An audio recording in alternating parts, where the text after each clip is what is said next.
أبو رعد. لا، أنا الملك. مين أنت؟ أنا الملك. أنا ملك. لا أنا شوف تاجها، شوفه. أنا ملك. أنا الملك. لا، أنا الملك. طيب أنت ملك إيش؟ أنا ملك البلاد السعيدة. بس يا حسرتي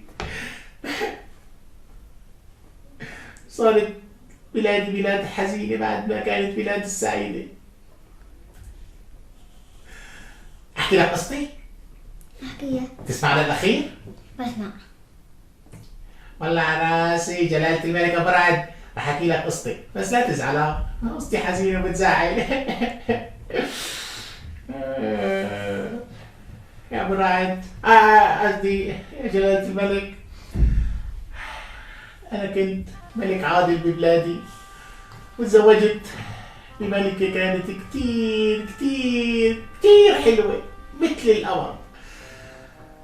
قضينا أيام حلوة مع بعض، وحكمنا البلاد بعدل وإنصاف، وكانت كل الناس تحبنا، وكانت كتير هالملكة بتحب الشعب، وكتير قلبها طيب وحنون على الناس.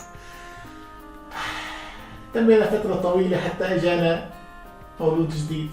المولود كانت بنت، وسميناها من قد ما كانت حلوة حلوة حلوة أحلى من القمر، حتى سميناها بياض الثلج. يا بنتي. نعم بابا. تعي بنتي، تعي أعرفك على الملك أبو رعد. مرحبا يا أبو رعد. مرحبا. سلمي على متابعينه. مرحبا مرحبا. مرحبا. المهم يا جلالة الملك أبو رعد، تمينا عايشين فترة مي طويلة بسعادة ومحبة، أنا ومرتي وأنت بياض الثلج. وفي يوم من الأيام مرضت مرتي الملكة وأعطتك عمرها، توفت.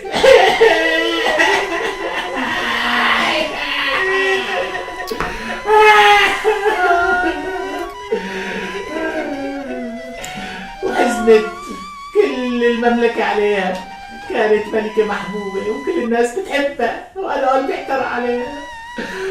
وبياض الثلج صارت تقطع حالها وتبكي من زعل على والدتها، على الملكة ماتت.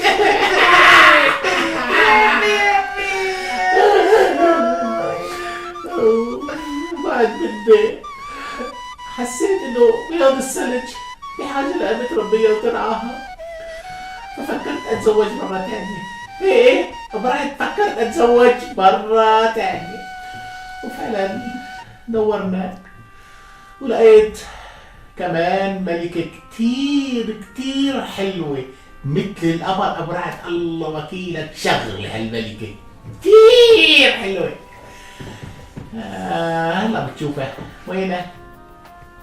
شوفها وينها؟ عم بتدور علي يا جلالة الملك؟ هي الملكة اللي تزوجتها، شوفها أحلاها. هلا هي حلوة؟ حلوة شوفها. أنا أحلى مرة في كل هالكوكب. شوفوا جمالي، شوفوا شعراتي، شوفوا تاجي. بربكم مو أنا أحلى ملكة؟ المهم يا أبو رعد، عدت أيام وهالملكة كانت كتير مغرورة بحالها وجمالها، وكانت كل يوم تسأل مرايتها العجيبة. شوف معنا، شوف. يا مرايتي العجيبة، وينك يا مرايتي العجيبة؟ أنا هنا يا جلالة الملكة. وينك ليش بدي أدور عليك كتير؟ يا مرايتي العجيبة، مين أحلى مرة بكل هالكوكب؟ بياض الثلج أجمل امرأة. كذاب، أنت واحد كذاب. أنا أحلى مرة في كل هالكوكب. لا يا جلالة الملكة، بياض الثلج أجمل منك.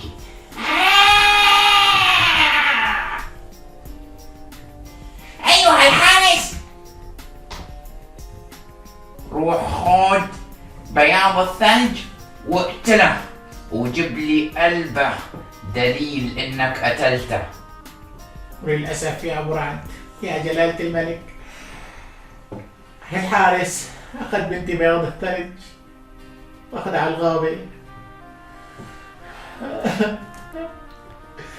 وكان بده يقتلها.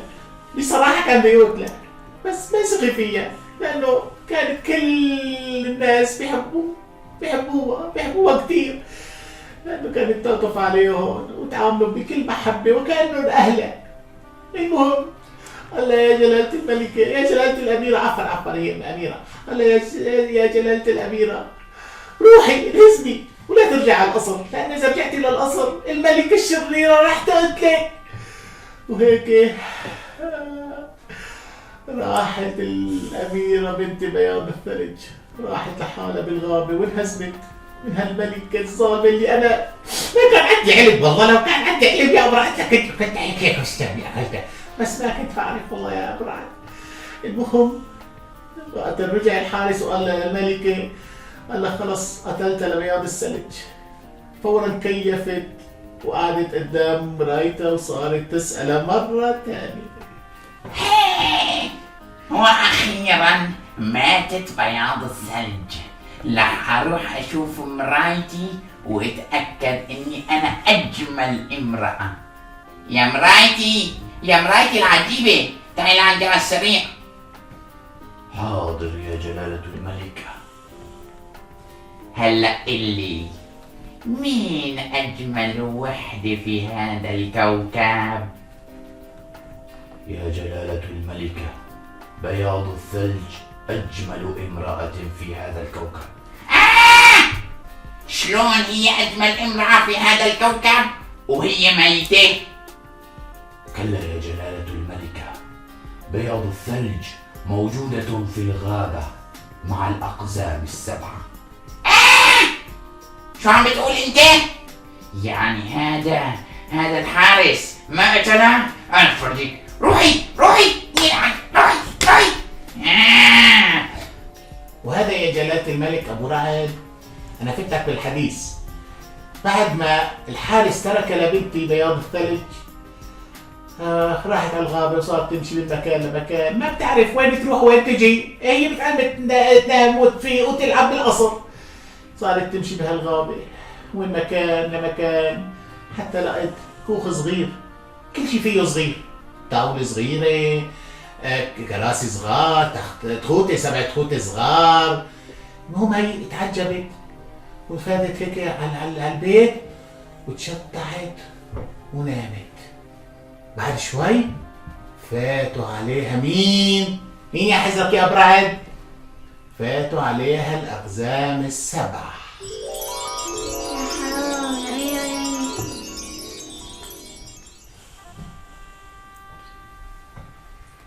يا جماعة مين هاي بيتنا؟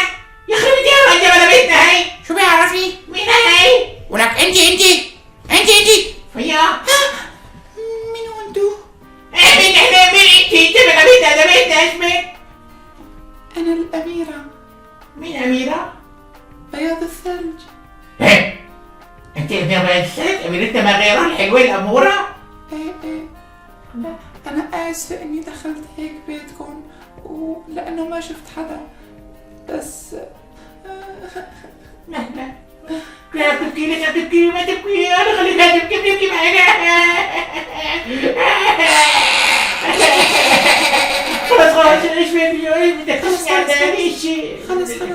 خلص لا تبكوا، راح احكي لكم شو صار معي. احكي لنا بسرعة، والله قلبي راح يفرط بالبكي عليكي. مثل ما بتعرفوا من فترة ماتت أمي. خلص لا تبكي.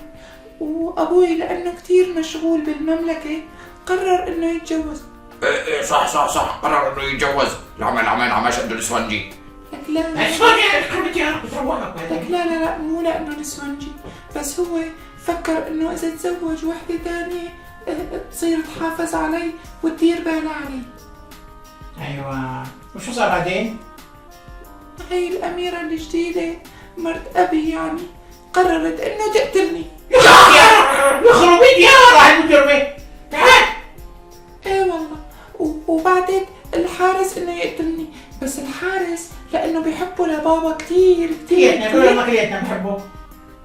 قال لي انه هي هيك طلبت منه، وقال لي انه اهرب، وانا هربت ودورت كتير بالغابة وما لقيت غير بيتكم.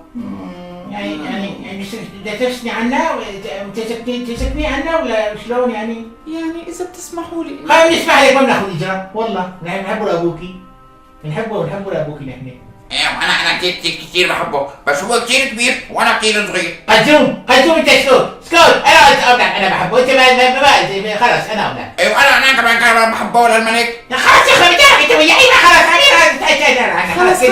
خلص لا تختلفوا، اذا بدكم تختلفوا انا بحمل حالي وبروح. خلص عشان تروحي، خلص نحن بنروح، انتوا شباب خلوها تاخذ راحتها، بس شوفي نحن عندنا شرط واحد، اذا تسكني عندنا بالبيت لا تطلعي لا تدخلي لا تفتحي لحدا، اوكي؟ طيب ماشي، اساسا اكيد هلا بتكون هي عم بتدور علي لحتى تقتلني. اكيد خربي ديار انت هي شريره الملكه. طيب يا شباب شو رايكم نحن نروح نجيب اكل مشان ناكل مع الملكه مع الاميره؟ خيو بنجيب لها فروج بشوي. فروج لا بنجيب بطاطا مقليه اطيب. خرجال يا اميره بدها تجيب لها بطاطا، هي جيب لها فروج كباب هيك شغله. اميره اسالوا ولا الجمهور الفروج اطيب ولا البطاطا اطيب؟ قالوا فروج كله قالوا فروج. لا قالوا بطاطا. لا قالوا كبابي. طب خلينا سأل الاميره. خلص روحوا وجيبوا بطاطا وفروج. شلون ما تحبوا الاثنين. يلا سلام. طيب انتوا روحوا الله معكم، وانا راح اطبق البيت. يا جلالة الملك ابو رعد، الله يكثر خيرهم، هالاقزام هذول ساعدوا بنتي خلوها تسكن معهم بالبيت. اي والله. بس افكر انه هيك اكتفت الملكة الشريرة مرتي؟ لا ابدا ما اكتفت. شو عملت يا حزرك؟ شو؟ راحت عند الساحرة الشريرة، هي افظع وحدة بالسحر كتير مشهور عنا بالمملكة. حاولت كتير انه احبسها وابيدها، بس للاسف كان سحرها كتير قوي. راحت الملكة لعند هالساحرة الشريرة واتفقت معها انه هي تروح وتقتل لبنتي. تصور هيك اجرام، لك بدهم يقتلوا هالبنت الحلوة الأمورة اللي قلبها ابيض من الثلج. اتفقت معها تروح تقتلها ببيت الاقزام، وفعلا هي الساحرة نفذت كلام الملكة مرتي. يا حرام. وراحت لعند الأميرة بياض الثلج، صارت تقول لها افتحي لي الباب، أنا فقيرة وبحاجة رغيف خبز. قالت لها بياض الثلج لا الأقزام قالوا لي لا تفتحي باب لحدا. وقالت لها أنا مالي حدا، أنا كتير درويشة وفقيرة وأنت باين عليكي قلبك طيب، ساعديني واعطيني بس رغيف خبز. فهون سالت عليها بنتي كان قلبها طيب. المهم فتحت هيك الشباك النافذة وأعطتها رغيف خبز. هي الساحرة ايش قالت لها؟ قالت لها بما إنه أنت أعطيتني رغيف خبز أنا رح أعطيك تفاحة. وحزير شو كانت هالتفاحة؟ حزير شو؟ التفاحة كانت مسمومة، كان فيها سم بيقتل فيل بحاله. المهم بنتي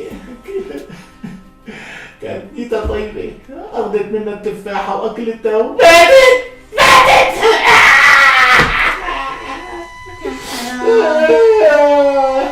ماتت بنتي،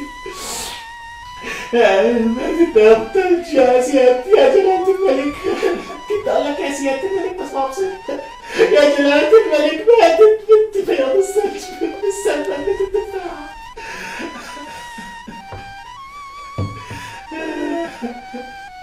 خليني بس شوي هلا برجع بحكي لك القصة ماشي؟ بس أغسل وشي بدموع. سلام.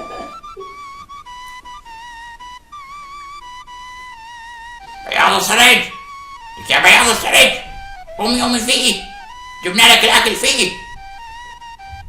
لك فيقي يا سنافر تعالوا شوفوا بياض الثلج، تعالوا شوفوا ايش حصير معه. سنافر هيا في بياض الثلج. هيا اخوي حرام يا يصلع. ايه الصلع يا ابو راح يحكي لنا الصلع. طلعت التفاس شوفها. تنفس. ماتت. لا تحيط لا طول بالك، خلينا نفهم. بياض الثلج بياض الثلج. خلينا نروح نخبر اخواتنا.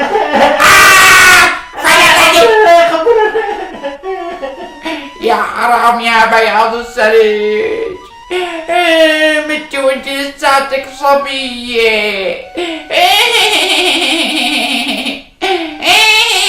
لا تشوفي شو صار شو بقى الثلج. ما بعرف، ما بتنفس، يمكن ماتت. يخرب الجارة، تبقى كفارة ولا الجارة، شو ما تطلع ميت. تمك فارغ انت. أجيب بقى الشقة والله ما جرب. خلينا نروح ندفنه.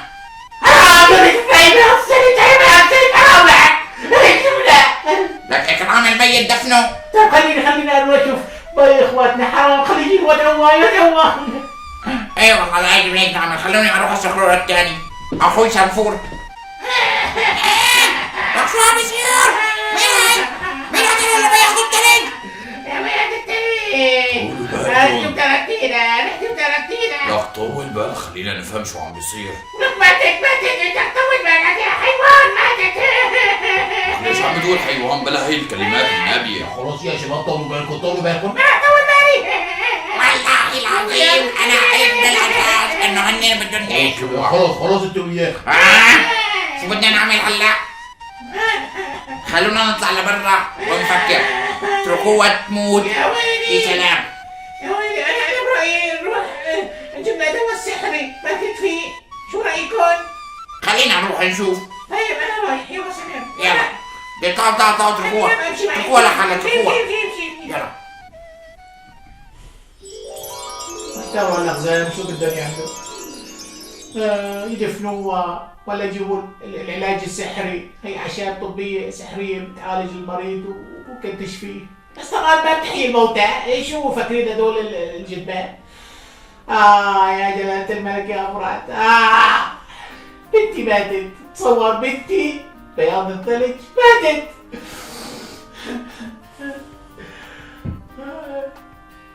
وهن الاقزام مدبوخين مع تاني. شو يعملوا؟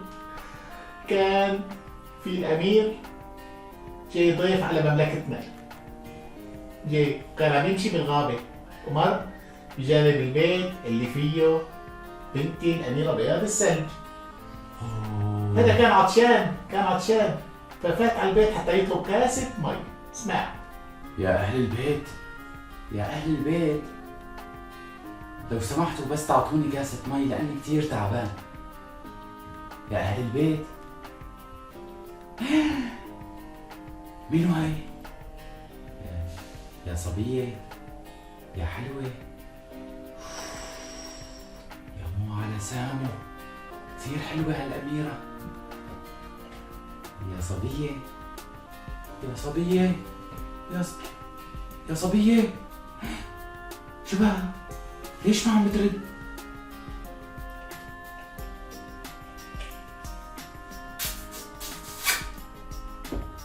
يا صبية، مينو انت؟ انا الامير، كنت مارق من هون وبدي اشرب كاسة مي. يا اهلا وسهلا فيك، بس انا شو صار معي؟ ما بعرف يا اميرة، انا دخلت ولقيتك هيك كأنك ميتة، ما كنت عم تتنفسي، وعطيتك قبلة وبعدها صحصحتي. شكرا كتير إلك. تفضل خليني أشربك كاسة مي، تفضل. شكرا إلك يا أميرة. هاي بياض الثلج، هاي قامت فاقت. عاشت. مين عايشة؟ انت مين انت؟ أنا الأمير. ايه الامير؟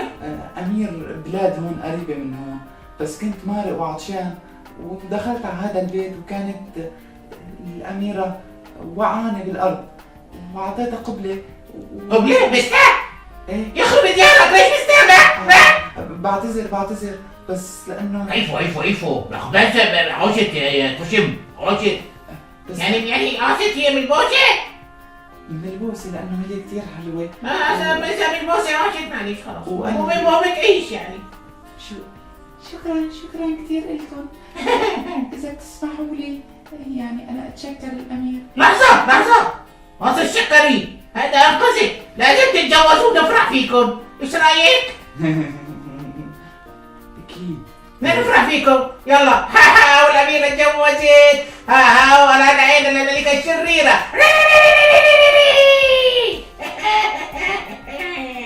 بس إذا بتسمحوا لي إيش شو؟ بدي أبي يبارك زواجنا. أبوك الملك؟ إيه طبعا لازم هلا فورا ناخدكم ونروح عند جلالة الملك ونحكي له القصة كلها. لا تاكلي هم يا أميرة، أكيد لازم والدك يبارك زواجنا. تفضلي خلينا نروح معه. يلا خلونا نروح يلا. مثلا اجت بنتي بياض الثلج هي والامير والاقزام السبعه وحكوا لي كل شيء. حكوا لي انه مرتي الملكه الشريره هي السبب بكل شيء صار معنا، وهي اللي حاولت تقتل بنتي وفعلا قتلتها، بعثت لها تفاحه مسمومه وقتلتها بنتي. تصور هالمجرمه بدها تقتل بنتي اللي ما عندي غيرها. والحمد لله الله نجاها وبعث لها هذا الامير اللي قبل قبلة الحياه ورجعت للحياه مره ثانيه بفضله. لهيك طبعا انا وافقت وزوجته بنتي. هلا هي عايشه معه بسعاده وفرح، ورجعت كل بلدنا مثل اول فرحانه وسعيده، ورجع كل شيء مثل ما كان وافضل. طبعا انا امرت الحراس فورا يلقوا القبض على هالملكه الشريره حتى الحاكمه محاكمه عادله. هي كل قصتي يا جلاله الملك. عجبتك قصتي؟ عجبتني. منيح. يلا احكي مع متابعينك وانهي الحلقه. هيك بتكون خلصت حلقتنا اليوم، واستنونا بحلقات جديدة. استنونا بقصص جديده. ها عم نستناكم.